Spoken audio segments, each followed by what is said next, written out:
சேனக்கிழங்கு 65 பண்ணுறதுக்கு நான் 1/2 கிலோ அளவுக்கு சேனக்கிழங்கு எடுத்து வச்சுருக்கேன். சேனக்கிழங்கை கட் பண்ணுறதுக்கு முன்னாடி உங்கள் 2 கையிலையும் நல்லா எண்ணெய் தடவிட்டு அதுக்கப்புறமா கட் பண்ண ஆரம்பிங்க. நீங்கள் கட் பண்ணுற கத்திலையும் நல்லா எண்ணெய் தடவிக்கோங்க.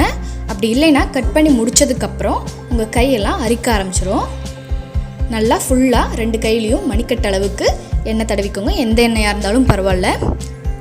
தடவிட்டு இந்த அளவுக்கு கொஞ்சம் பெருசாக சேனக்கிழங்கு நம்ம கட் பண்ணி எடுத்துக்கலாம். ரொம்ப பெருசாக வேண்டாம், ஓரளவுக்கு பெருசாக கட் பண்ணிக்கிட்டால் போதும்.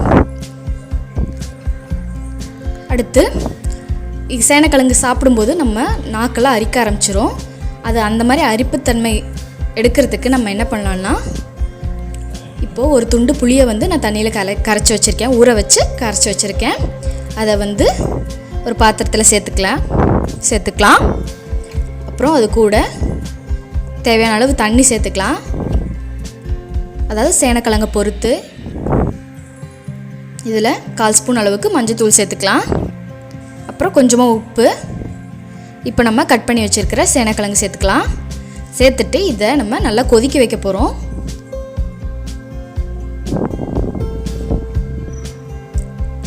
பாருங்கள், இது நல்லா கொதிச்சிட்ருக்கு. நல்லா கொதிக்க விட்டுடுங்க. ஒரு 2 நிமிஷம் நல்லா கொதிக்கட்டும். அதுக்கப்புறம் அடுப்பை ஆஃப் பண்ணிவிட்டு நம்ம இதை வடிகட்டி எடுத்து ஒரு பாத்திரத்தில் வச்சுக்கலாம். இப்போது 2 ஸ்பூன் கடலை மாவு சேர்த்துக்கலாம். அப்புறம் 2 ஸ்பூன் மைதா சேர்த்துக்கலாம்.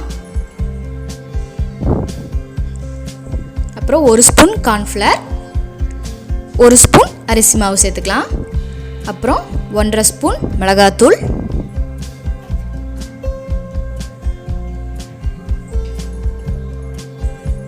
அப்புறம் தேவையான அளவு உப்பு, அப்புறம் கொஞ்சமாக பெப்பர் சேர்த்துக்கோங்க. 1 ஸ்பூன் இஞ்சி பூண்டு பேஸ்ட். இது எல்லாத்தையும் நம்ம நல்லா மிக்ஸ் பண்ணிடலாம். சேனக்கிழங்குல இருக்கிற தண்ணியே போதும்னு நினைக்கிறேன். அப்படி உங்களுக்கு பத்தலைன்னா கொஞ்சம் கொஞ்சமாக தண்ணி தெளித்து மிக்ஸ் பண்ணிக்கோங்க. பாருங்கள், நல்லா மிக்ஸ் பண்ணிட்டோம். கொஞ்சமாக ஃபுட் கலர் சேர்த்துக்கோங்க உங்களுக்கு வேணும்னா. நல்லா மிக்ஸ் பண்ணிட்டோம். இது நல்லா ஊறட்டும். பாருங்கள், இது நல்லா ஊறிடுச்சு.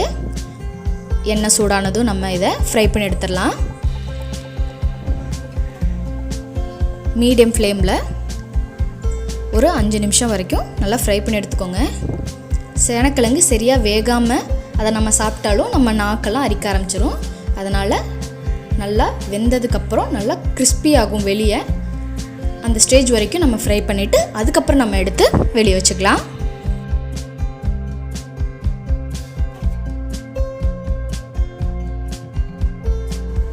பாருங்கள், சேனக்கிழங்கு 65 ரெடி ஆகிடுச்சு.